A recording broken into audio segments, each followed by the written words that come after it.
الرحمن علم القرآن خلق الإنسان علمه البيان الشمس والقمر بحسبان والنجم والشجر يسجدان والسماء رفعها ووضع الميزان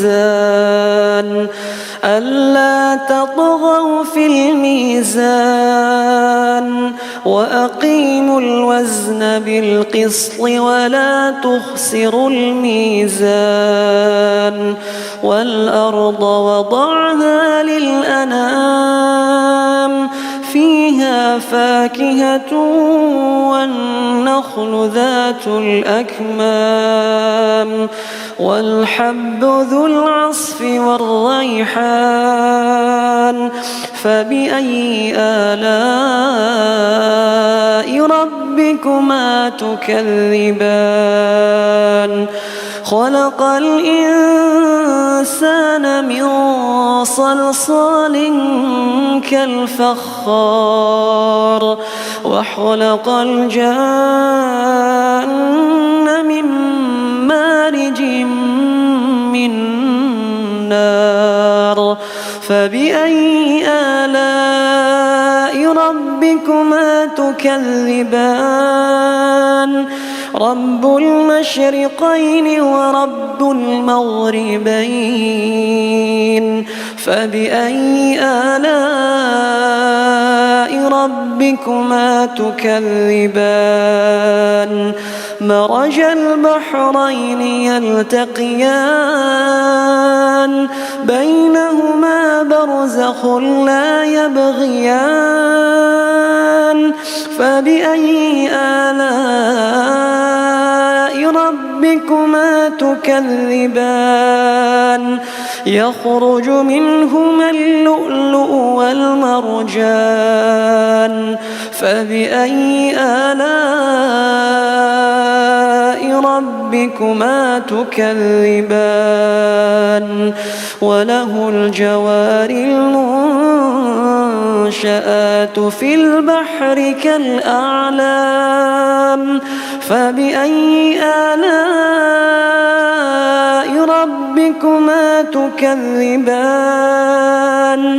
كل من عليها فان ويبقى وجه ربك ذو الجلال والإكرام فبأي آلاء ربكما تكذبان يسأله من في السماوات والأرض كل يوم هو في شأن فبأي آلاء ربكما تكذبان سنفرغ لكم أيها الثقلان فبأي آلاء ربكما تكذبان يا معشر الجن والإنس إن استطعتم أن تنفذوا من أقطار السماوات والأرض فانفذوا لا تنفذون إلا بسلطان فبأي آلاء ربكما تكذبان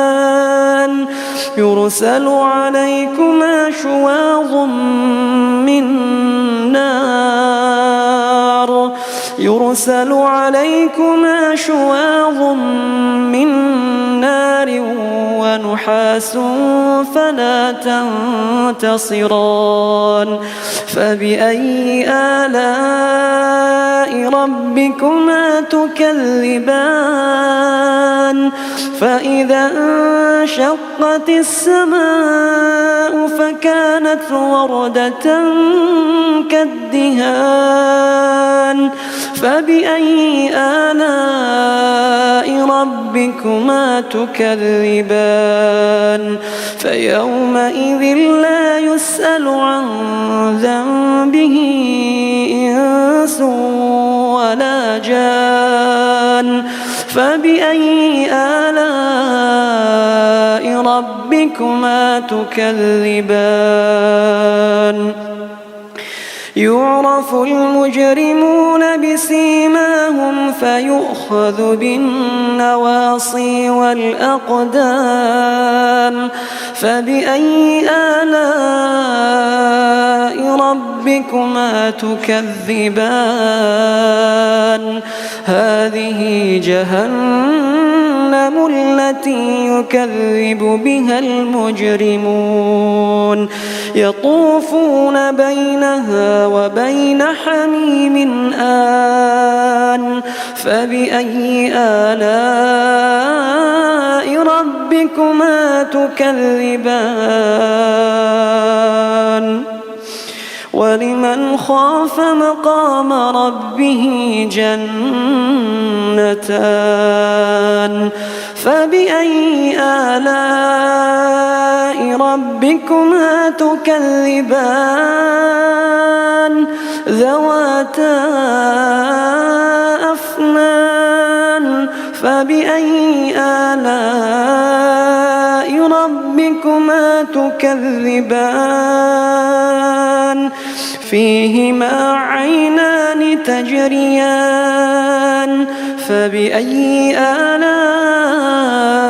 ربكما تكذبان فيهما من كل فاكهة زوجان فبأي آلاء ربكما تكذبان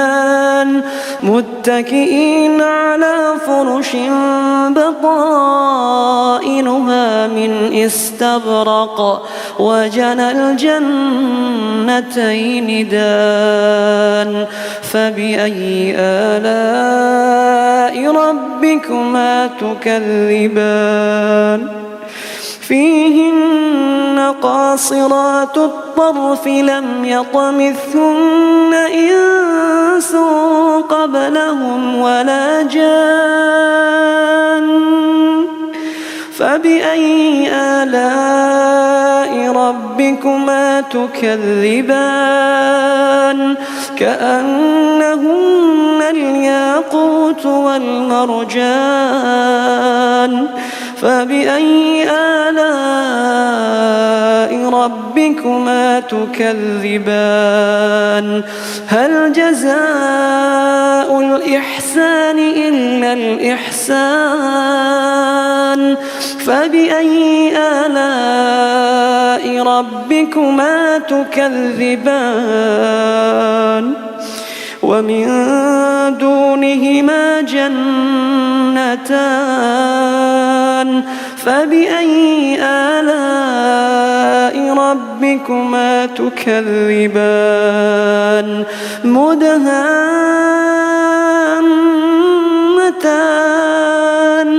فبأي آلاء ربكما تكذبان فيهما عينان نضاختان فبأي آلاء ربكما تكذبان فيهما فاكهة ونخل ورمان فبأي آلاء ربكما تكذبان فيهن خيرات حسان فبأي آلاء ربكما تكذبان حور مقصورات في الخيام فبأي آلاء ربكما تكذبان لم يطمثهن إنس قبلهم ولا جان فبأي آلاء ربكما تكذبان متكئين على رفرف خضر وعبقري حسان فبأي آلاء ربكما تكذبان تبارك اسم ربك ذي الجلال والإكرام